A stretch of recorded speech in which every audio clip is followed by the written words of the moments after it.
আমার এক যুবক ভাই আজকে আমাকে অনেক সুন্দর একটা গুরুত্বপূর্ণ প্রশ্ন করেছেন যে হুজুর, আমাদের এলাকার মধ্যে পুরুষ থেকে নিয়ে মহিলা পর্যন্ত অনেক মুরব্বীদের মুখে আমরা ছোটবেলা থেকে শুনে আসতেছি যে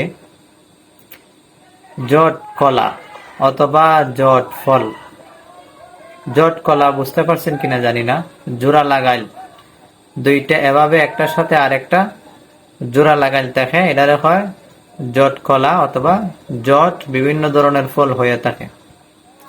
এই জট কলা, এই জট ফল খাইলে যে খাইবে তার নাকি বাচ্চা হবে জোড়া, বা বাচ্চার আঙ্গুল জোড়া হবে, হাত পায়ের আঙ্গুল জট হবে, নাক একটার সাথে আরেকটা জট হবে, কান একটার জায়গা দুইটা জট হবে।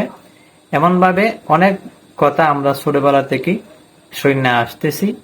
এটা কি ইসলাম কি বলে এই ব্যাপারে? প্রিয় ভাই, অনেক সুন্দর একটা প্রশ্ন করলেন। দেখেন, ইমান আকিদা, এই কথাগুলা আমাদের ইমান আকিদার মধ্যে পড়ে না, এগুলা ইসলাম সমর্থন করে না।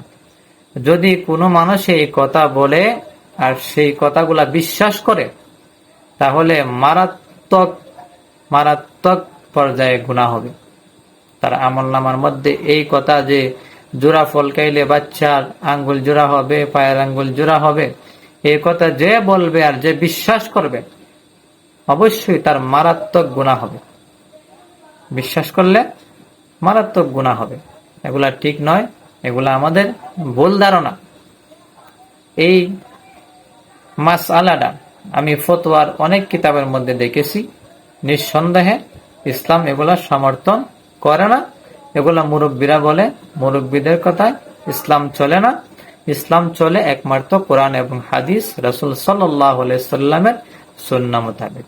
আল্লাহ আমাদের সকলকে সঠিক বুঝ দান করেন।